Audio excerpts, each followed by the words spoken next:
भगवत गीता में 700 श्लोक है। पूरे जो भगवत गीता में कहा गया है उसमें 700 श्लोकों में अर्जुन जो है वो अनेक प्रश्न प्रस्तुत करता है भगवान श्री कृष्ण के सामने और भगवान श्री कृष्ण उनका सुझाव देते हैं। तो ये जो संवाद है दो विशेष लोगों के बीच में है। एक तो अर्जुन प्रतीक है हमारे उलझनों का और हमारे समस्याओं का, और भगवान श्री कृष्ण प्रतीक है संपूर्णता का, कि संपूर्ण ज्ञान का, जो प्रकाश का, और अर्जुन प्रतीक है एक प्रकार से अज्ञानता का और अंधकार का। तो बहुत ही महत्वपूर्ण है इन चीज़ों को समझना, श्रद्धा रखना भगवत गीता की चर्चा सुनने से पहले, भगवत गीता पढ़ने से पहले। जब तक हम ये नहीं समझेंगे कि भगवान श्री कृष्ण कौन है और उनका स्तर क्या है, तब तक भगवत गीता के उपदेशों को हम पूरी तरह से गहराई से नहीं समझ पाएंगे। भगवान श्री कृष्ण ये कोई साधारण विचार जो होते हैं दार्शनिक नहीं है। भगवान श्री कृष्ण ये स्वयं भगवान है जिन्होंने पूर्ण सृष्टि का निर्माण किया है, चर अचर संपूर्ण, और वो सर्वज्ञानी है, सर्वबुद्धिमान है, और इसीलिए उनसे भगवत गीता सुनना, उनसे ऐसे उपदेश लेना ये कल्याणकारी है। तो आज की जो चर्चा है हम भगवत गीता के 4 अध्याय से करने वाले हैं। 4 अध्याय का नाम है दिव्य ज्ञान। इस अध्याय का श्लोक क्रमांक 25 से श्लोक क्रमांक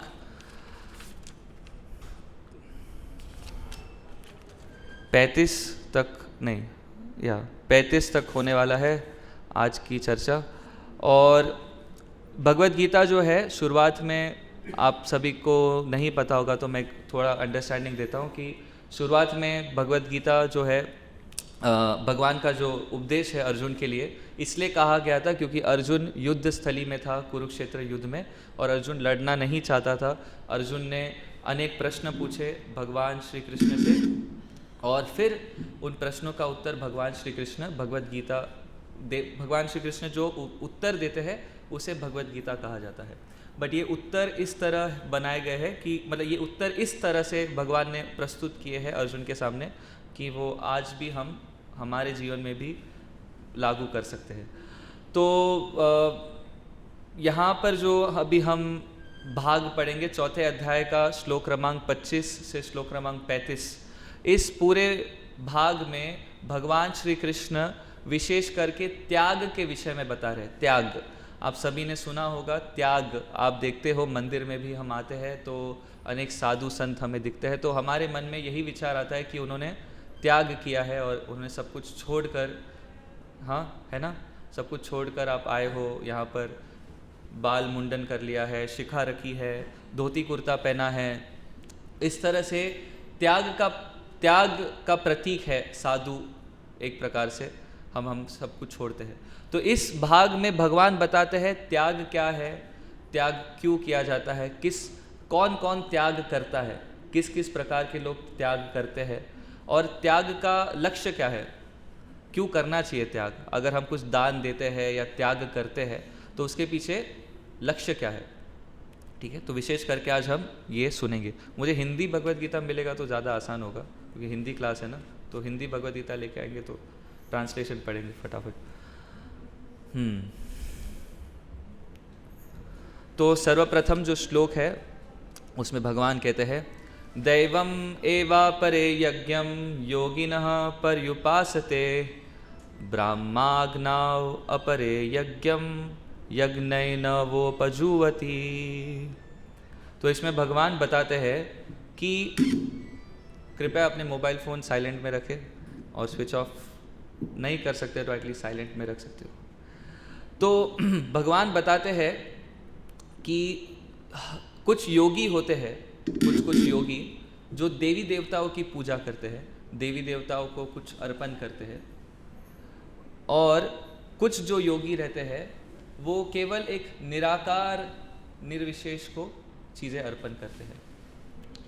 तो अभी भगवान शुरू करने वाले हैं। अलग नाना हम सुनेंगे भगवान किस तरह अर्जुन को बताते हैं नाना प्रकार के जो लोग होते हैं वो अपने जीवन में किस प्रकार से त्याग करते हैं, सैक्रिफाइसेस करते हैं, यज्ञ करते हैं।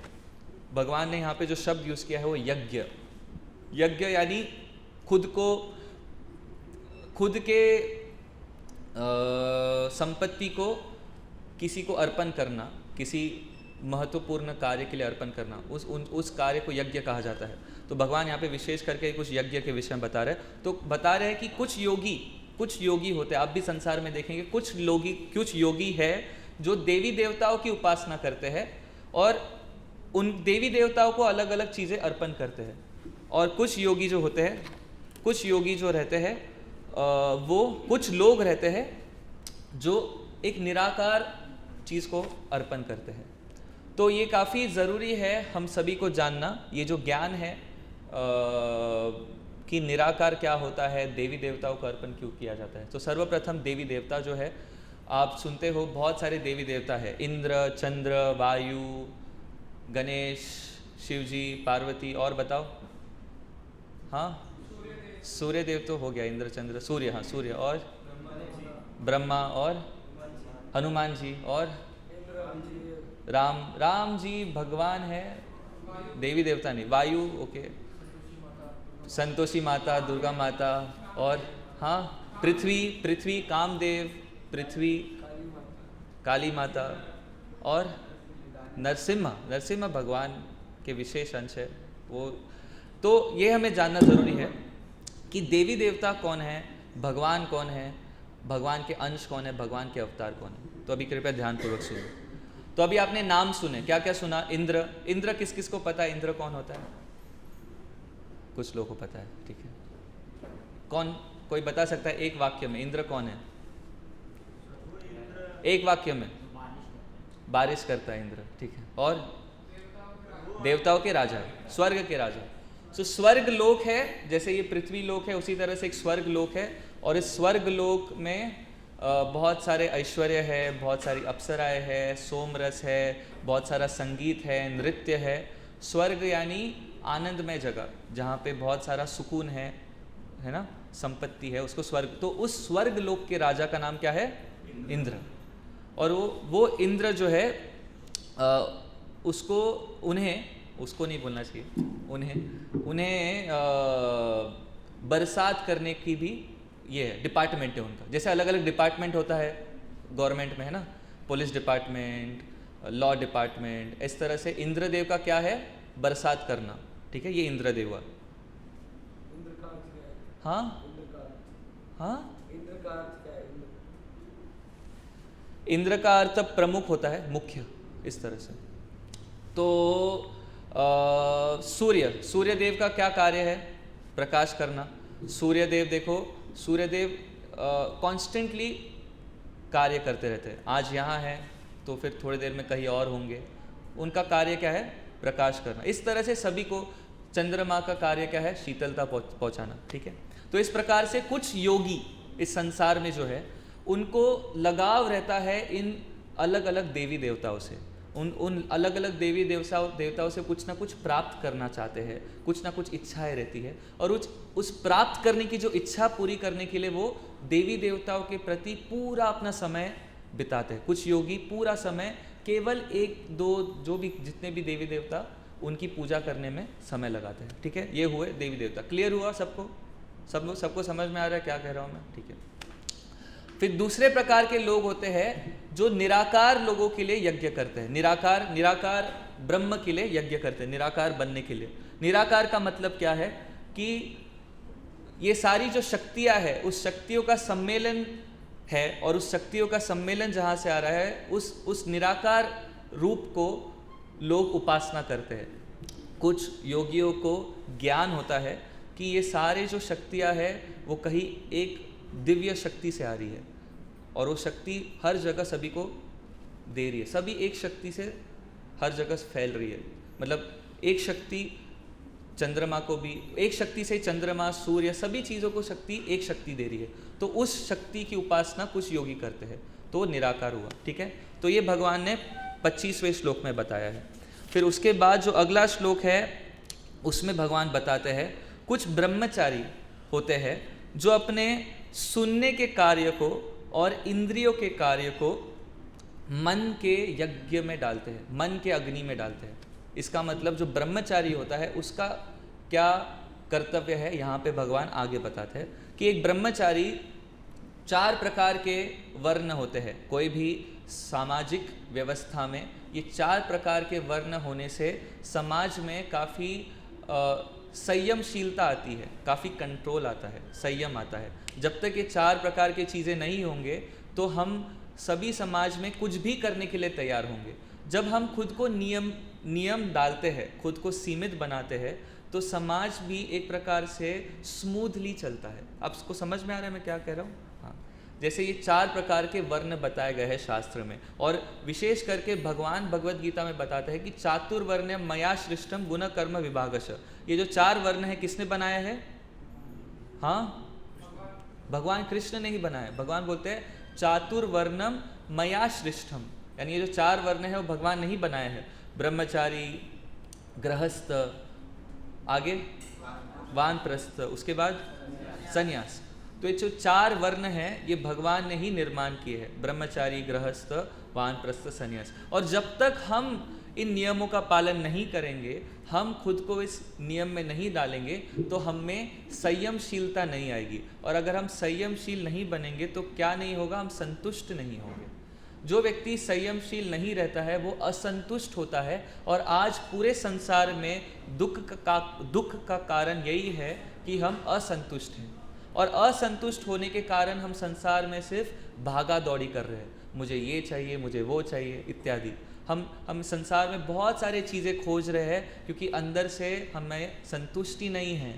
आप लाखों रुपए कमा लो, सुंदर स्त्री आपके आजू बाजू हो, आपके पास बड़ा बंगला हो, कुछ भी हो, कितनी भी बड़ी संपत्ति हो, कितना भी बड़ा ऐश्वर्य हो, लेकिन जब तक आप संयमशील नहीं हैं, जब तक आप कुछ जीवन में नियम का पालन नहीं करेंगे, आध्यात्मिक आनंद नहीं मिलेगा, तब तक संतुष्टि नहीं मिलेगी। उदाहरण दिया जाता है, हाँ, उदाहरण दिया जाता है मछली का। क्वेश्चन है आपका? But better ask question after the class, you know, it's like the proper way, you know it already. हाँ, आपका प्रश्न है कुछ? उदाहरण दिया जाता है मछली का, किस प्रकार एक मछली जल की रानी है, जीवन उसका पानी है, लेकिन मछली को अगर आप जल से बाहर निकालो, उसको आप सभी प्रकार की सुविधा दो, क्या मछली खुश रहेगी? हाँ या ना? कोई हाँ बोल रहा है। मछली खुश रहेगी क्या? नहीं रहेगी, राइट? उसी प्रकार हम जो जीव आत्माएं हैं, हम सभी लोग जो आत्माएं हैं, जीव आत्माएं हैं, जब तक हम भगवान की सेवा नहीं करेंगे, भगवान का नाम जप नहीं करेंगे, भगवान के लिए हमारा समय नहीं देंगे, तब तक हमें अंदर से संतुष्टि अनुभव नहीं होगी। तो इसीलिए भगवान ने तो भगवान ये नहीं कहते सब कुछ छोड़ो, फिर स्त्रियाँ कहाँ जाएगी, है ना? लोग प्रश्न पूछते हैं कि ये बहुत ही प्रसिद्ध प्रश्न है कि आप कहते हो कि सभी लोग मंदिर आ जाएंगे तो संसार कौन चलाएगा? सुना है आपने? कितने लोगों ने प्रश्न सुना है? देखो, बाप रे, देखो कितने सभी लोगों ने ऑलमोस्ट, यू नो, सी, सब लोग पूछते हैं ऐसा, कई लोग पूछते हैं। कल भी मुझे किसी ने पूछा था कि सभी लोग मंदिर आ जाएंगे तो संसार कौन चलाएगा? क्योंकि लोगों को लगता है कि संसार वो चला रहे, लेकिन संसार वो नहीं चला रहे। संसार कौन चला रहा है बताओ? भगवान कृष्ण चला रहे संसार। सभी सृष्टि भगवान श्री कृष्ण के निर्देशन में है, लेकिन अहंकार के कारण हमें लगता है कि हम चला रहे संसार, हम कर रहे हैं, मैं करताल बजा रहा हूँ, मैं अच्छा कर रहा हूँ, मैं गा रहा हूँ, है ना? अहंकार हम में होने के कारण हम इस तरह से विचार करते हैं। तो ये संतुष्टि तभी अनुभव होगी। इसीलिए भगवान ने इस समाज में रहते हुए कार्य करने के लिए भगवान ने 4 वर्ण बनाए। भगवान ने सिस्टम बनाया कि ब्रह्मचारी बनो। शुरुआत के 25 साल जो पुरुष है वो गुरु के मार्गदर्शन में रहते हुए, गुरु से शिक्षा लेते हुए, सांसारिक शिक्षा, आध्यात्मिक शिक्षा, संपूर्ण शिक्षा लेते हुए गुरु के मार्गदर्शन में रहते। सभी लोग आगे आइए, जितने भी खाली चेयर से फिल करो। बॉयज़ आगे आओ, don't keep any chairs empty in front, please come ahead. और जितने भी बॉयज़ पीछे बैठे सब आगे आओ। Rishabh, you also if you are attending please come ahead. Saurabh, आप भी आ गए हो।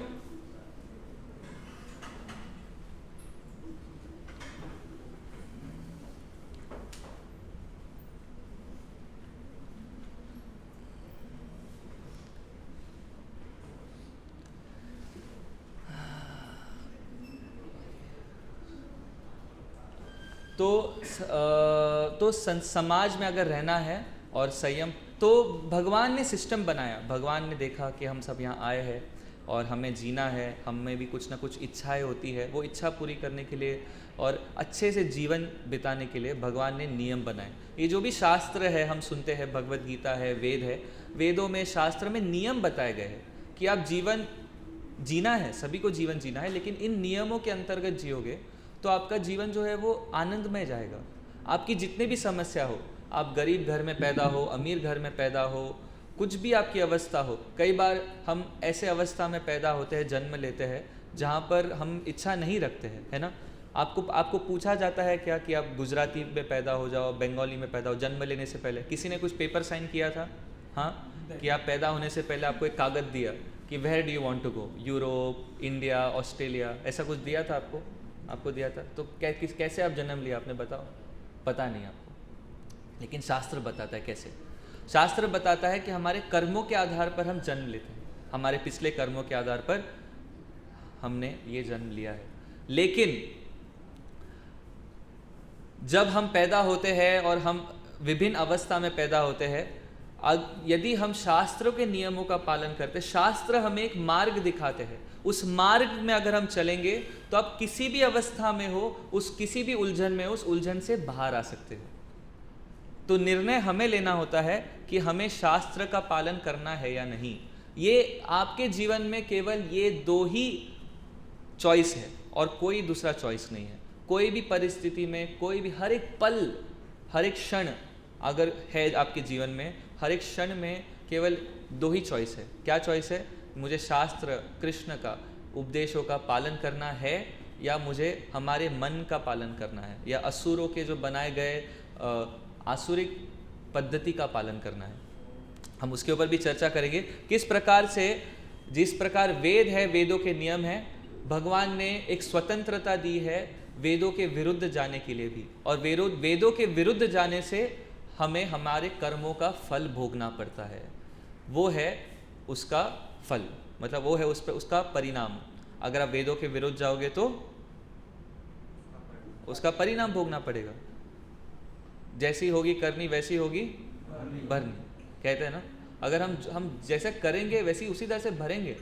तो हमें ये काफ़ी लॉजिकल सिंपल बातें हैं, लेकिन हमारी बुद्धि जो है इस प्रकार अशुद्ध है, इस प्रकार मंद है। इसीलिए कलयुग का वर्णन बताया गया है कि मंद सुमंद मतयो।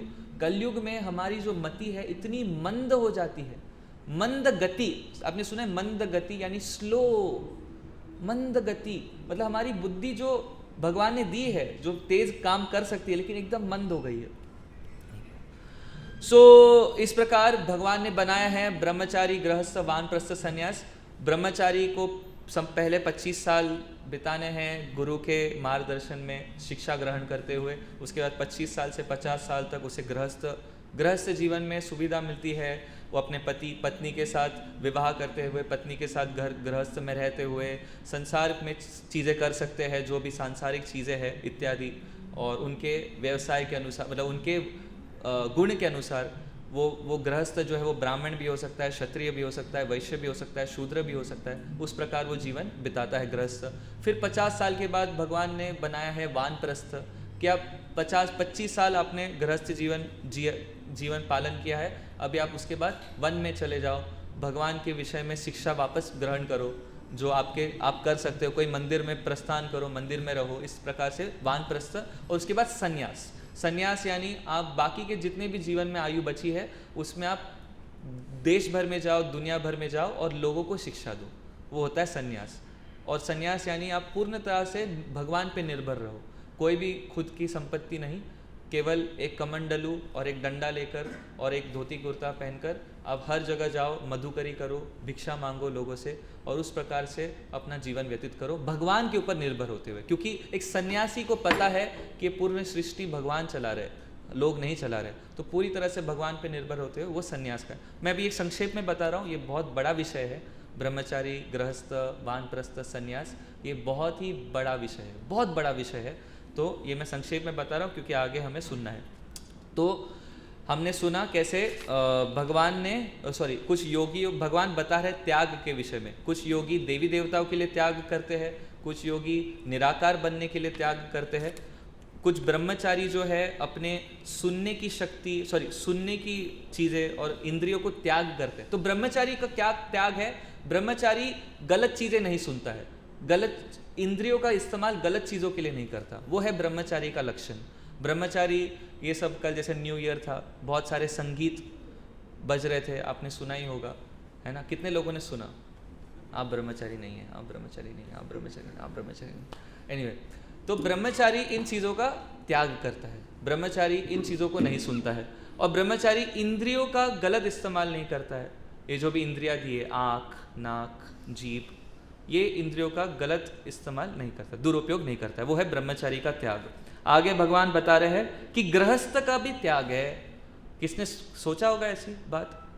नहीं। हम सोचते हैं आज के संसार में कि गृहस्थ मतलब जो चाहो वो करो, है ना, फ्रीडम, है ना, फ्रीडम। भाई ऐसा नहीं है। भगवान बताते हैं कि आपको गृहस्थ जीवन में भी त्याग करना है। और क्या त्याग करना है गृहस्थ जीवन में? आपको इंद्रियों के वस्तुओं का त्याग करना है। ऐसे नहीं कि आप गृहस्थ जीवन में हो तो जब चाहो खाओ, जो चाहो करो। भगवान समझाते हैं कि ये भी बड़ा विषय है, मैं संक्षेप में बता रहा हूँ। गृहस्थ जीवन में भी हमें वस्तुओं का जो संग्रह है, वस्तुओं का संग्रह, अभी ये भी एक फनी चीज़ है, आप देखेंगे अपने व्यक्तिगत घर में भी कितने गृहस्थ जीवन में कितने सारे वस्तु हमारे घर में होते हैं और उस वस्तु का कोई उपयोग नहीं रहता है, ठीक है, सिर्फ वस्तुओं का संग्रह होता है।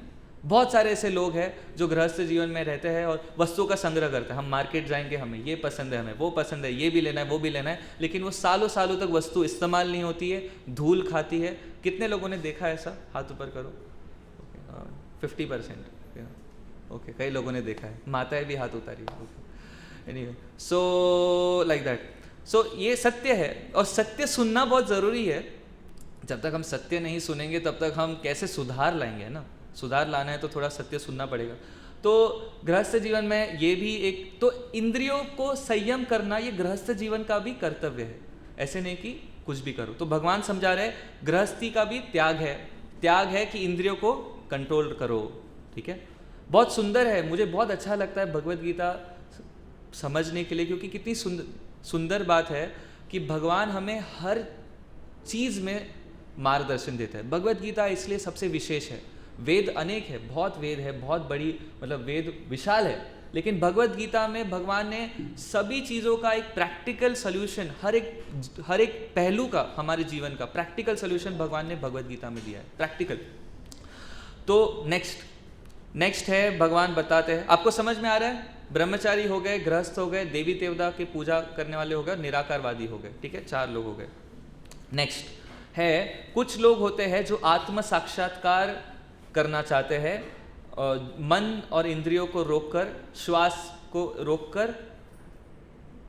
कुछ लोग ऐसे भी होते हैं, कुछ लोग होते हैं जो संसार में जो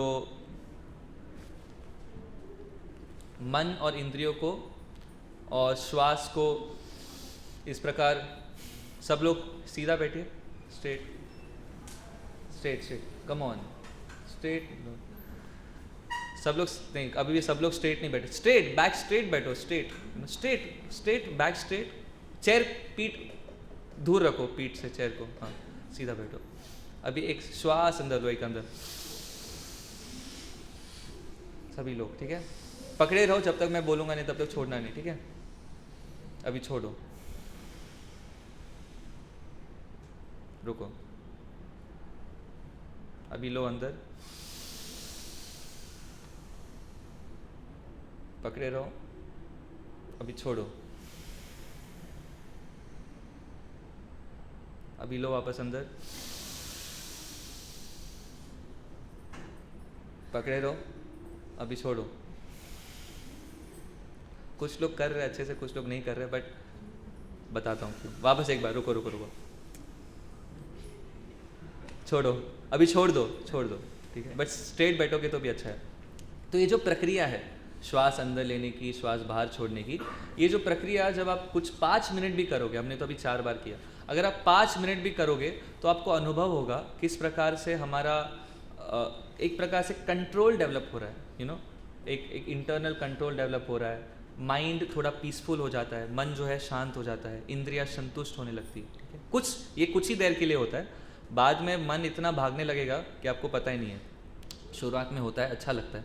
तो कुछ लोग होते हैं जो आत्म साक्षात्कार के लिए केवल यही क्रिया करते हैं, इसको क्या कहते हैं, क्रिया योग। क्या कहते हैं, क्रिया योग। ये पतंजलि सूत्र में काफ़ी कुछ चीज़ें बताई गई है, किस प्रकार से अलग अलग क्रियाएं की जाती है। जो होता है ना, ये क्या बोलते हैं इसको, कपालभाति, और क्या ये प्राणायाम, अनुलोम विलोम। तो भगवान उसके बारे में भी बता रहे हैं भगवत गीता में। देखो भगवत गीता में सब कुछ है, ऐसा कुछ नहीं है जो भगवत गीता में नहीं है, यू नो। तो भगवान बता रहे हैं किस प्रकार कुछ लोग होते हैं जो ये करते रहते हैं दिन भर, ठीक है। तो उनका लक्ष्य यही है कि मन को संयमित करना, मन को संयम करने के लिए वो करते हैं, ठीक है।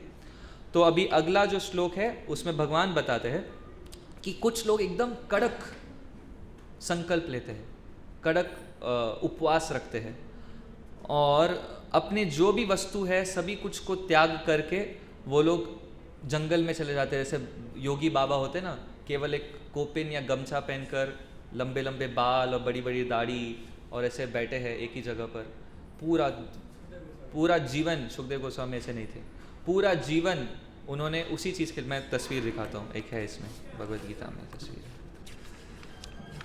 इस तरह से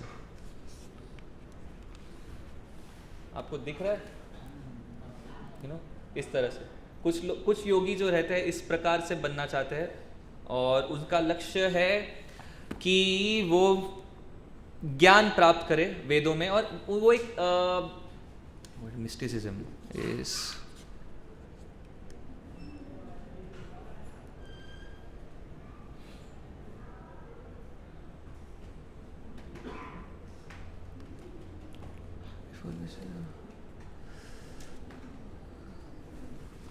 हाँ,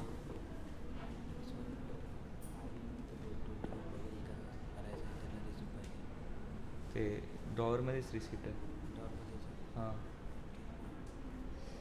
इधर आओ, उनको चाहिए या नहीं?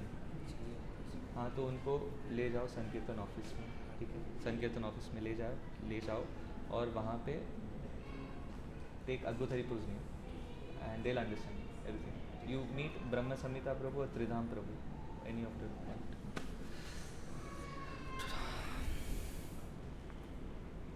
तो कुछ योगी जो रहते हैं इस प्रकार से अपना जीवन इस चीज़ के लिए देना चाहते हैं, लेकिन आप देखेंगे इनके सिर के ऊपर से एक प्रकाश आ रहा है, दिख रहा है, एक लाइट से, हाँ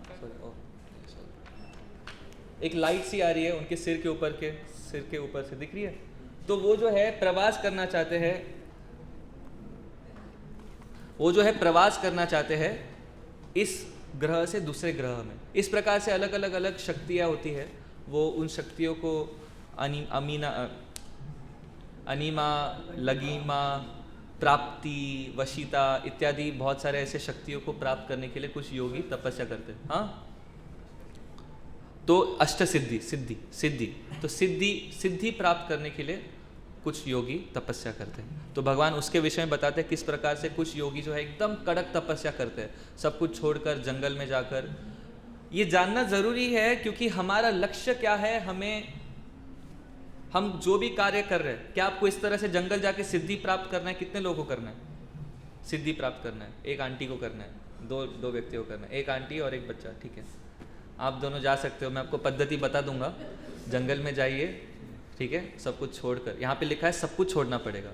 आज मोबाइल फ़ोन दे दो, इधर आपका मोबाइल दो, नहीं दे दो, रख दो इधर। आज यहाँ से शुरुआत करेंगे ना, छोटी छोटी शुरुआत होनी चाहिए। इधर दो, हाँ, संजय गांधी नेशनल पार्क है, यू कैन गो देयर, ठीक है। तो वहाँ पर आप शुरू कर सकते हो, ठीक है। आसान नहीं है। तो ये हुआ अष्टांग सिद्धि, और इस प्रकार से उन्हें वेदों का ज्ञान मिलता है। ये दिव्य ज्ञान है, जो ट्रैवलिंग करना इत्यादि, उनके वेदों के ज्ञान में वो थोड़ी थोड़ी प्रगति कर पाते हैं ऐसे लोग, ठीक है। फिर अगला श्लोक है, उसमें भगवान उन योगियों के विषय में बताते हैं, इसी प्रकार के योगी जो अपने श्वास को एकाग्र कर देते हैं। श्वास अंदर भी जाती है, श्वास बाहर भी आती है, लेकिन वो श्वास को समान कर देते हैं। अंदर श्वास जो जारी है उसको बाहर जाने नहीं देते, और बाहर श्वास जो जारी है उसको अंदर आने नहीं देते। ऐसा भी पॉसिबल है, हाँ, उसको एकाग्र कर देते। इक्विल हमारे शरीर में 7 प्रकार की वायु होती है, पता है, अपान, उड़ान, समान, वयान, इस प्रकार से आयुर्वेद में बताया गया है 7 प्रकार की वायु होती है। और प्राण वायु बोलते हैं ना, प्राण वायु सबसे महत्वपूर्ण होती है। प्राण वायु हमारे जीवन को चलाने वाली, लाइफ एयर। तो ये सभी वायु को वो इक्विलिब्रियम में लाते हैं कुछ योगी, तो वो कुछ वैसी तपस्या करते हैं, और उनका लक्ष्य भी यही है, मिस्टिक सिद्धि प्राप्त करना। देखो ऋषभ कर रहा है यहाँ पे बैठकर, सिद्धि प्राप्त कर रहा है। तो इस प्रकार सिद्धि प्राप्त करने के लिए कुछ योगी करते हैं, ठीक है। और आगे भगवान बताते हैं कि भगवान अभी गुणगान कर रहे हैं। भगवान बोल रहे हैं आगे कि ये जो लोग अलग अलग हमने सुना, देवी देवता, निराकारवादी, ब्रह्मचारी, गृहस्थ, योगी, ज्ञान योगी, हठ योगी, अष्टांग योगी, क्रिया योगी, सिद्धि योगी, जितने भी योगी है, जितने भी लोग हैं, भगवान बता रहे हैं कि वो लोग को त्याग का महत्व पता है। त्याग, आप में इन सब में एक चीज जो समान है वो है त्याग। कर्मियों में नहीं रहता।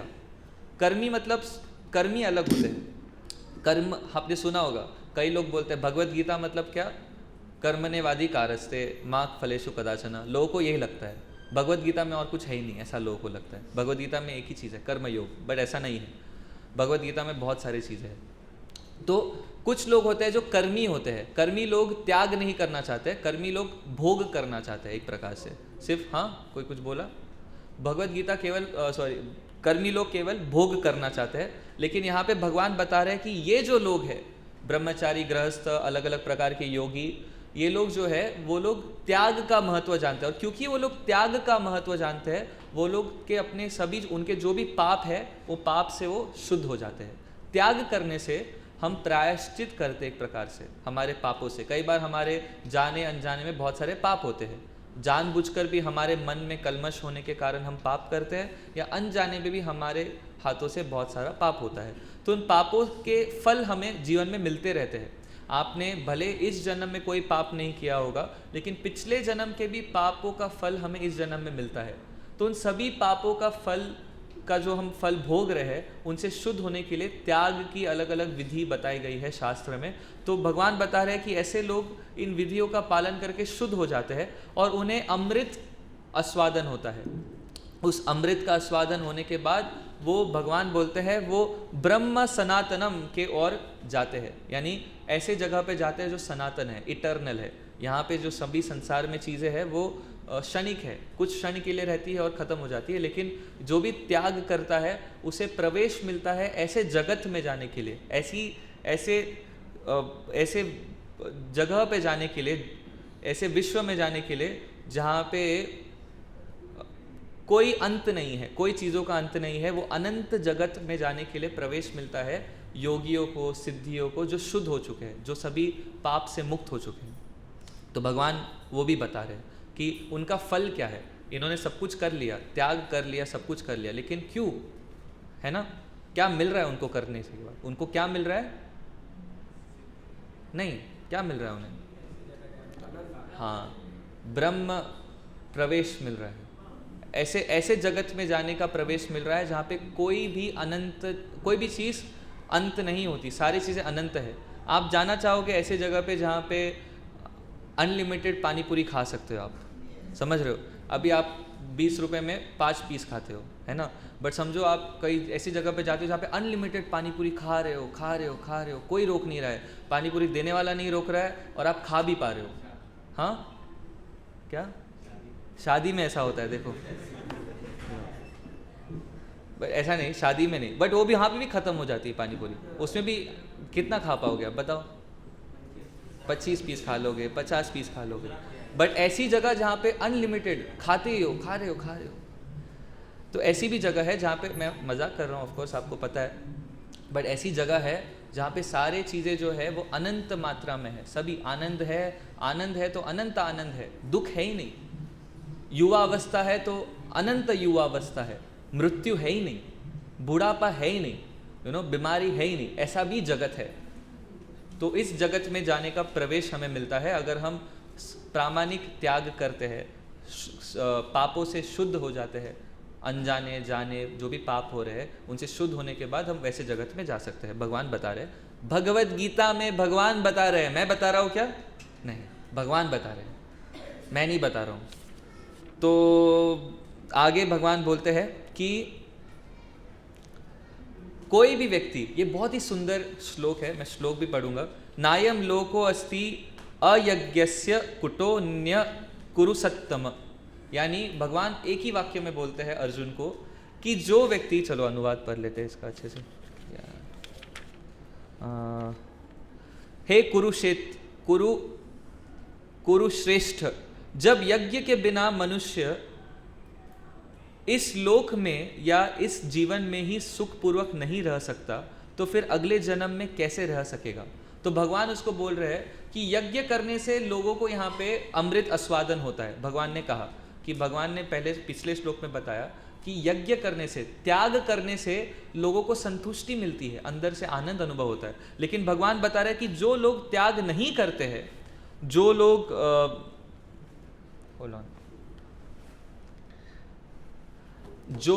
त्याग नहीं करते हैं, वो लोग इस जीवन में भी संतुष्ट नहीं है और अगले जीवन में भी उनको संतुष्टि नहीं मिलती है। कौन बोल रहा है? भगवान कृष्ण बोल रहे हैं। मैं बोल रहा हूँ क्या? नहीं, प्लीज इसको ध्यान रखो, मैं कुछ खुद से नहीं बोल रहा हूँ, ठीक है? भगवान कृष्ण बोल रहे हैं। तो जो लोग त्याग नहीं कर रहे, किस किस प्रकार का त्याग? ब्रह्मचर्य जैसा त्याग, गृहस्थ जैसा त्याग, योगियों जैसा त्याग, देवी देवताओं की उपासना जो करते हैं वैसे उस तरह से त्याग। जो लोग ये सब नहीं कर रहे हैं उनको इस जीवन में भी सुख नहीं मिलता है और अगले जीवन में भी सुख नहीं मिलता है। तो भगवान यहाँ पे त्याग का महत्व बता रहे हैं, यज्ञ करने का महत्व बता रहे हैं। समझ में आ रहा है? यज्ञ करना बहुत जरूरी है, सभी को यज्ञ करना है। यज्ञ यानी खुद के आरामदायक अवस्था से बाहर निकालकर कुछ विशेष करना है, दिव्य चीज प्राप्त करने के लिए विशेष करना है, आरामदायक चीज से बाहर निकालना है, लेकिन खाने पीने के लिए नहीं, दिव्य चीज प्राप्त करने के लिए खुद को अपने आरामदायक अवस्था से बाहर उठाना होगा, खुद को निकालना होगा। समझ रहा है? तो ये है भगवान का वाक्य। भगवान बता रहे हैं कि जो व्यक्ति यहाँ इस जीवन में भी यज्ञ नहीं करता, अगले जीवन में भी यज्ञ नहीं करता, वो संतुष्ट नहीं रहता है। आगे, एवं बहुविधा यज्ञा वित्तता ब्रह्मणो मुखे कर्मजान विद्धितान सर्वान एवं ज्ञात्वा विमोक्षसे। भगवान बोलते हैं कि ये सारे जो भी यज्ञ है वो वेदों में बताए गए हैं और सभी जो अलग अलग यज्ञ है उसके अलग अलग फल है और इन चीज़ों को आप जानोगे तो आप मुक्त हो जाओगे। अभी इसका रहस्य मैं बताता हूँ। भगवान अर्जुन को बता रहे हैं केवल इतनी बात कि केवल आप जानो अलग अलग प्रकार के यज्ञ होते हैं और इन चीज़ों को जानकर ही आप मुक्त हो जाओगे। क्यों? आगे बताते हैं भगवान।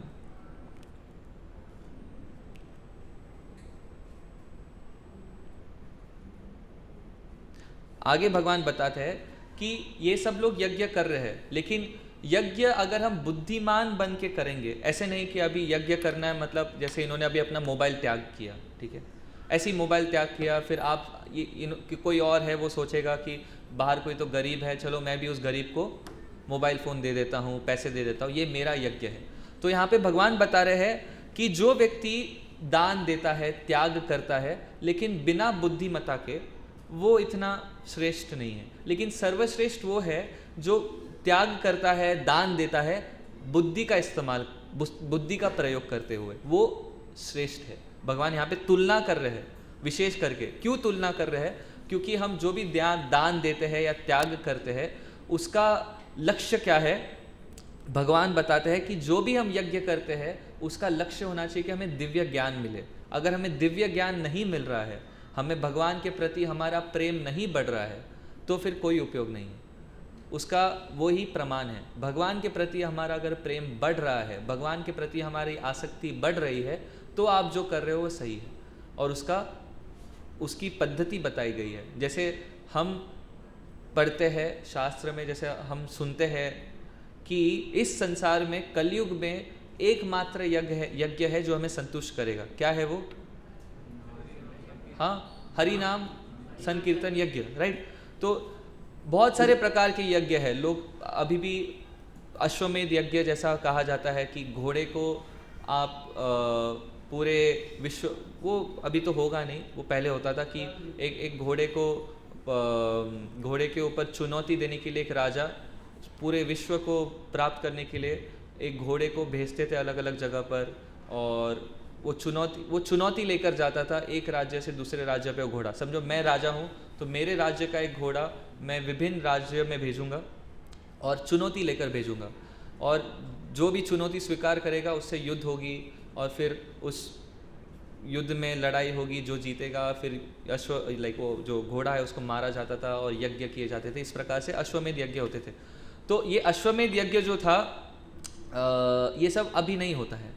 अभी ये सब बहुत सारे यज्ञ जो शास्त्र में बताया गया है वो मुमकिन नहीं है। इसलिए कलयुग में एकमात्र यज्ञ बताया गया है, वो है भगवान का नाम संकीर्तन, यानी भगवान का महामंत्र जो है नाम उच्चारण करना। ये यज्ञ कलयुग का यज्ञ है। कलयुग में ये विधि बताई गई। इसलिए इस्कॉन, विशेष करके हमारा मंदिर, ये संस्था में इस चीज़ को ज़्यादा बढ़ावा देता है कि आप भगवान का नाम जप करो, भगवान का कीर्तन करो, भगवान की कथाएं सुनो, भगवान का गुणगान करो, मुख से आपके बोलो, भगवान के विषय में जितना बोल सकते हो जानकारी लो और बोलो। वो यज्ञ है हमारे लिए। तो भगवान यही बता रहे हैं कि यज्ञ सिर्फ ये नहीं होता है कि आप कुछ भी दान दो, कहीं पे भी कुछ भी करो। यज्ञ होता है कि आप बुद्धि लगाओ, और प्रमाण है कि आपका प्रेम बढ़ रहा है भगवान के प्रति। आपका यदि प्रेम बढ़ रहा है तो वो यज्ञ का असली परिणाम है। ठीक है।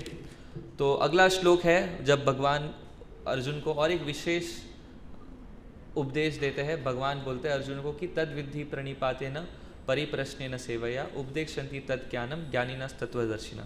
भगवान बोलते हैं अर्जुन को कि हे अर्जुन, तू केवल गुरु के मार्गदर्शन में प्रणिपात होते हुए, गुरु के शरणागत होते हुए, उनसे प्रश्न पूछते हुए, उनकी सेवा करते हुए उनसे ज्ञान ले। क्योंकि वो जो गुरु है, जो गुरु होते हैं, उन्होंने सत्य देखा है। तो गुरु के महत्व का यहाँ पे काफ़ी जोर देते हैं भगवान कि बिना गुरु के हम इन विशेष विषयों पर नहीं जानकारी ले सकते। जैसे कोई भी शिक्षा हम लेते हैं उसके लिए हमें एक शिक्षक की आवश्यकता होती है। उसी प्रकार से ये दिव्य ज्ञान यदि हमें समझना है, भगवान के लिए यदि हमारा प्रेम हमें उत्पन्न करना है, भगवान के विषय में हमें जानकारी प्राप्त करनी है, तो हमें एक प्रामाणिक गुरु की आवश्यकता है। और विधि भगवान बताते हैं कि वो गुरु की आपको सेवा करनी होगी, वो गुरु से आपको प्रश्न पूछने होंगे, और गुरु के उपदेशों का पालन करना, यानी शरणागत होना पड़ेगा। गुरु ने जो जो उपदेश बोले हैं उस पर पालन करना है हमें। हमने उनको एक क्या बोलते हैं उसको, वाव को क्या बोलते हैं?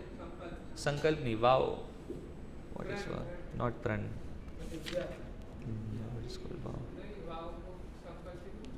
एनीवे। तो हमने एक प्रकार से वचन दिया है, गुरु को वचन दिया है कि हम ये पालन करेंगे। तो उस प्रकार से हम, हाँ, तो हमने गुरु को वचन दिया। बट समझ में आ रहा है आपको क्या कह रहा हूँ मैं? हाँ, हमने गुरु को वचन दिया है, तो गुरु के उन वचनों का पालन करना ये एक शिष्य का कर्तव्य है। तो ये हम भगवत गीता में भी समझते हैं कि इस प्रकार भगवान कृष्ण बताते हैं गुरु का महत्व, कि गुरु जिन्होंने सत्य देखा है। और भगवान यहाँ पे बोलते हैं तत्वदर्शी। वो बोलते हैं कि गुरु, यहाँ पे भगवान ने गुरु शब्द इस्तेमाल नहीं किया है, भगवान ने कहा है ज्ञानीनास तत्वदर्शी। भगवान गुरु नहीं बोलते हैं, भगवान बोलते हैं तत्वदर्शी, यानी जिन्होंने सत्य देखा है। इस प्रकार भगवान उनका भी गुणगान करते हैं। गुरु यानी कोई साधारण व्यक्ति नहीं होता है। कोई भी यहाँ पे खड़ा होकर उठ के नहीं बोल सकता मैं गुरु हूँ। गुरु यानी वो व्यक्ति जिन्होंने सत्य देखा है, उसको ही गुरु कहा जाता है। तो आगे आखिरी श्लोक भगवान बोलते हैं कि जब आप मतलब भगवान बोलते हैं कि आपको जब ये ज्ञान मिल जाएगा, एक तत्वदर्शी के द्वारा जब आपको एक ज्ञान मिलेगा, तब आप कभी मोह में नहीं पड़ोगे। और इस ज्ञान मिलने के बाद आपको समझ में आएगा कि जितने भी लोग हैं इस संसार में वो मेरे ही अंश है, मेरे ही एकमात्र अंश है। भगवान यहाँ पे अभी विषय को और गंभीर विषय को और इस दिव्य ज्ञान को भगवान और आगे लेकर जाएंगे, जो हम आगे वाली कक्षाओं में चर्चा करेंगे। भगवान आगे धीरे धीरे समझाएंगे किस तरह से इस संसार में, सृष्टि में जितने भी चीज़ें हैं ये सब भगवान के ही अंश है। ये केवल सुनकर नहीं होता, मैं केवल बोल रहा हूँ वाक्यों में कि सब चीज़ भगवान की है, लेकिन जब तक हम भगवान के मुख से नहीं सुनेंगे, भगवत गीता के माध्यम से स्टेप बाय स्टेप नहीं सुनेंगे, उस फ्लो में नहीं जानेंगे, तब तक हमें वो गंभीरता, वो विश्वास नहीं आएगा। इसलिए भगवान भी अर्जुन को अभी धीरे धीरे एक विषय पे लेकर जा रहे हैं, जिस प्रकार भगवान बताएंगे कि कैसे सभी लोग जो है वो भगवान के ही अंश हैं। बट भगवान ने यहाँ पे क्राइटेरिया दिया है, कंडीशन बताया। क्या है कंडीशन? कि आपको गुरु के पास जाकर शिक्षा लेना शुरू करो, शिक्षा लेने के बाद आपको समझ में आएगा। और आगे भगवान बोलते हैं कि मोह में मत पड़ो, वापस वो चीज़ें मत करो जो आप करते आ रहे हो। गुरु के पास आए, शिक्षा लिया, लेकिन फिर आपको चीज़ें तो पालन करनी है, तो चीज़ें पालन करो और फिर आपको समझ में आएगा कि इस संसार का सत्य क्या है, इस सृष्टि का सत्य क्या है। जो आपको सृष्टि दिख रही है, यदि हम मंदिर निर्माण कर रहे हैं, भगवान की पूजा कर रहे हैं, तो क्या ये मजाक है कि इसके पीछे कुछ विज्ञान है? विज्ञान है। तो उस विज्ञान का दर्शन हमें नहीं हो रहा, इसलिए हमें मजाक लग रहा है, इसलिए हमें विश्वास नहीं है। तो श्रद्धा को समझने के लिए, उस विश्वास को बढ़ावा, हमें खुद को ही सीखना है। हमें खुद को, जैसे कॉलेज अगर हम जाते हैं तो एक बार स्कूल में होते हैं तो बचपन में मम्मी लेकर चलती है लेकर चलती है स्कूल। बहुत सारे लोग होते हैं जो बोलते हैं स्कूल जाओ स्कूल जाओ, बट कॉलेज में कोई पूछता है आपको? नहीं, कोई पूछता है आपको कॉलेज जा रहे हो नहीं जा रहे हो? टीचर्स भी नहीं पूछते हैं आ रहा है नहीं आ रहा है। वो कोई मेरा दोस्त अटेंडेंस लगा देता है, मेरे लिए साइन कर देता है, फ़र्क भी नहीं पड़ता है किसी को, है ना। बट असली जो एक विद्यार्थी होता है, शिष्य होता है, वो खुद के प्रगति के लिए, खुद के ज्ञान के लिए काफ़ी प्रामाणिक रहता है। वो जाता है सिंसियरली सीखने के लिए, क्योंकि उसे पता है कि मेरा समय, मेरे जीवन का समय मुझे जाना है सीखने के लिए, शिक्षा लेने के लिए। उसी प्रकार से ये जो दिव्य ज्ञान है, ये यदि आपको सीखना है, जानना है, तो धीरे धीरे, अभी यहाँ पर हम 4थे अध्याय पर है, और जैसे जैसे आगे बढ़ेंगे ये और गंभीरतापूर्वक भगवान स्पष्ट करेंगे क्या है रहस्य। इसलिए भगवत गीता को रहस्य कहा गया है। भगवत गीता के इस जो ग्रंथ जो प्रभुपाद जी ने प्रस्तुत की है, उस गीता महात्म्य में भी इसके विषय में बताया गया है।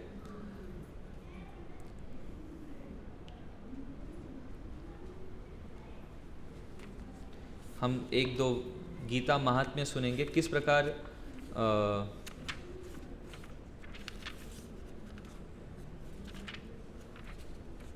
तो गीता महात्म्य में कहा गया है कि यदि कोई भगवत गीता को निष्ठा तथा गंभीरता के साथ पढ़ता है तो भगवान की कृपा से उसके सारे पूर्व दुष्कर्मों के फलों का उस पर कोई प्रभाव नहीं पड़ता। सब धर्मों को त्याग कर एकमात्र मेरी ही शरण में आओ। ये गीता महात्म्य नहीं है, गीता महात्म्य हाँ। मनुष्य जल में स्नान करके नित्य अपने को स्वच्छ करता है, लेकिन यदि कोई भगवत गीता रूपी पवित्र गंगा जल में एक बार भी स्नान कर ले तो वह भौतिक जीवन की मलिनता से सदा सदा के लिए मुक्त हो जाता है। तो इस प्रकार से गीता के बहुत सारे महत्व है। भगवत गीता के यह गीतोपनिषद, भगवत गीता जो समस्त उपनिषदों का सार है, समस्त उपनिषद है, लेकिन यहाँ कहा गया है कि ये शंकराचार्य ने लिखा है। बाय द वे, मैं जो पढ़ रहा हूँ गीता महात्म्य, किसने लिखा है? शंकराचार्य। नाम सुना है? आदि शंकराचार्य, काफ़ी शंकर के भक्त हैं, शिव जी के, बट उन्होंने भगवत गीता, भगवान श्री कृष्ण का बहुत विशेष गुणगान किया है।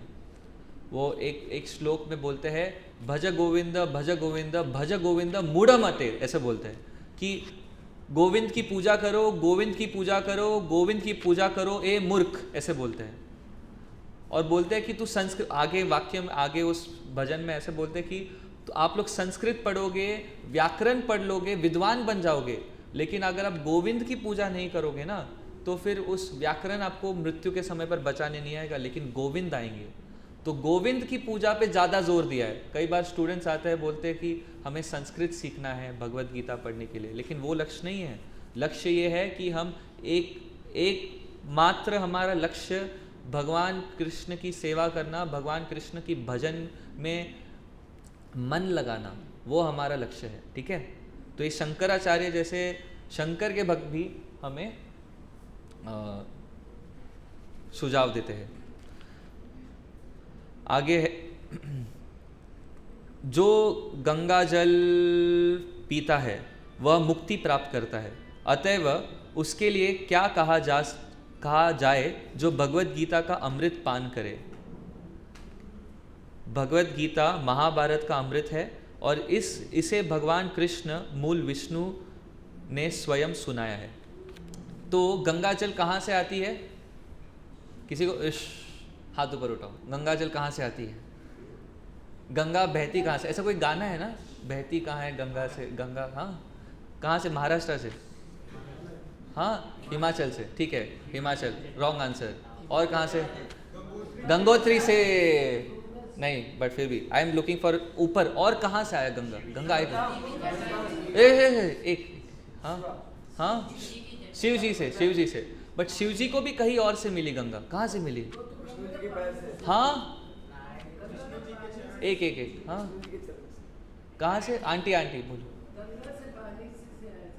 ठीक है, अच्छा उत्तर है। और नारायण के चरणों से, भगवान कृष्ण के चरणों से आती है गंगा। समझ रहे हो? इसलिए यहाँ पे गुणगान किया गया है कि गंगा का ये का स्तोत्र, क्या बोलते हैं, स्त्रोत। भगवान गंगा का स्त्रोत क्या है? भगवान कृष्ण के चरणों से आती है गंगा। और फिर क्योंकि गंगा इतनी तेज होती है, केवल शिवजी गंगा को धारण कर सकते हैं, इसलिए शिवजी अपने सिर पर गंगा को धारण करते हैं। बट गंगा का स्रोत क्या है? भगवान श्री कृष्ण के चरण। और भगवान श्री कृष्ण के चरण कमल कहा जाता है। क्या कहा जाता है? चरण कमल। क्योंकि भगवान श्री कृष्ण संपूर्ण सुंदर है, संपूर्ण सुंदर। उनके विषय की और उनकी सुंदरता की गणना ही नहीं है। अगर हम में थोड़ी सुंदरता सब में है, भगवान ने सबको सुंदरता दी है, लेकिन भगवान जो है सुंदरता के स्रोत है ना। कोई अगर सुंदर व्यक्ति हमारे सामने आता है तो हमें काफ़ी अच्छा लगता है, बट सोचो जो सबसे सुंदर है, जिनमें सभी सुंदरता है, और उनके जो चरण है वो भी विशेष करके सुंदर है। उसमें चरणों में उनकी प्रत्येक जो क्या बोलते हैं अंगूठा है वो भी सुंदर है, और उन अंगूठे में उनका जो नाखून है वो और भी सुंदर है। इस प्रकार से भगवान की सुंदरता की गणना ही नहीं है। ऐसे कहते हैं कि भगवान का जो नाखून है उसमें से जो प्रकाश आती है वो हजारों सूर्य के समान है, जो प्रकाश भगवान के केवल नाखून से आती है। इस प्रकार से भगवान के नाखून का भी गुणगान किया गया है। ऐसा कहा जाता है 4 कुमार थे, 4 कुमार केवल भगवान के चरणों में जब तुलसी अर्पण की गई थी, वो भगवान के चरणों की तुलसी का जब सुगंध उन 4 कुमारों के नाक में आया, नाक में प्रवेश किया, तब वो 4 कुमार जो थे वो शुद्ध हो गए। उनका जो मोह था वो शुद्ध हो गया। इस प्रकार से भगवान के विभिन्न ऐसे बहुत सारे गुणगान हैं, भगवान के अनंत गुणगान हैं। तो सोचो, जो गंगा का जल पीता है वो तुरंत मुक्त हो जाता है, और वो तो गंगा का जल जो भगवान के चरणों से आ रहा है। लेकिन भगवत गीता का पान हम कानों से करते हैं, जो भगवान के मुख से आ रहा है, तो ये और भी विशेष है। भगवान के मुख से जो वाणी निकलती है भगवत गीता, उस भगवत गीता का पान यदि हम कानों से करेंगे तो हम भी तुरंत क्या हो जाएंगे? हाँ, मुक्त हो जाएंगे। हम भी तुरंत मुक्त हो जाएंगे। जिस प्रकार से गंगा का जल पान करने से मुक्त होते हैं, भगवत गीता की वाणी भी हम सुनेंगे, भगवान के इन शब्दों को, वाक्य को सुनेंगे, हम भी मुक्त हो जाएंगे। तो यहाँ पे वो भी कहा गया है। तो इस प्रकार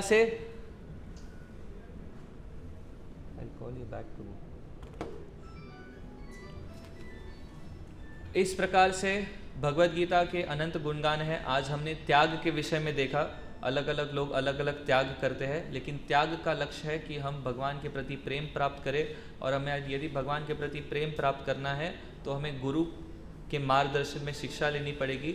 और आगे भगवान इससे ज़्यादा जोर देने वाले हैं अर्जुन को समझाने के लिए कि किस प्रकार से इस संपूर्ण सृष्टि भगवान के द्वारा ही निर्माण हुई है और भगवान का ही एक छोटा सा अंश है ये सृष्टि।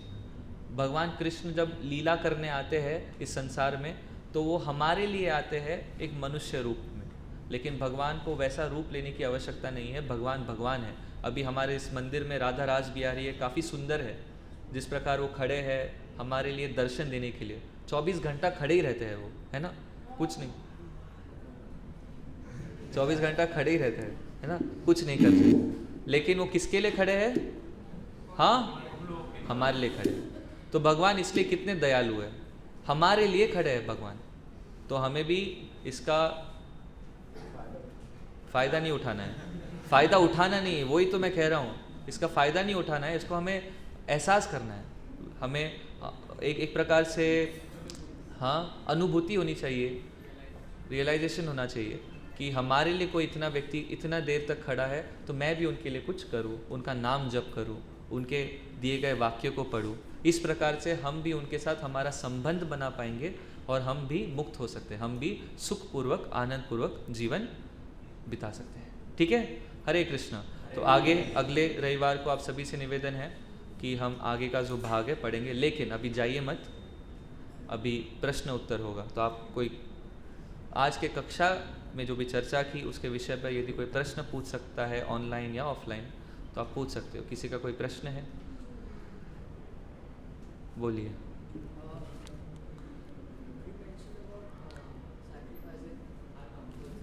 हाँ,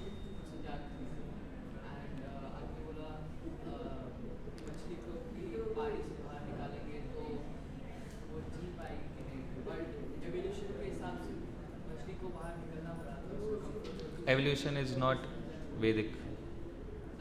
हाँ, your question is solved. Okay, और कोई प्रश्न? किसी का कोई प्रश्न है? हाँ पूछिए। हाँ गंगा, हाँ बहुत अच्छा प्रश्न है, कृपया ध्यानपूर्वक सुनिए। बहुत ही सुंदर प्रश्न है।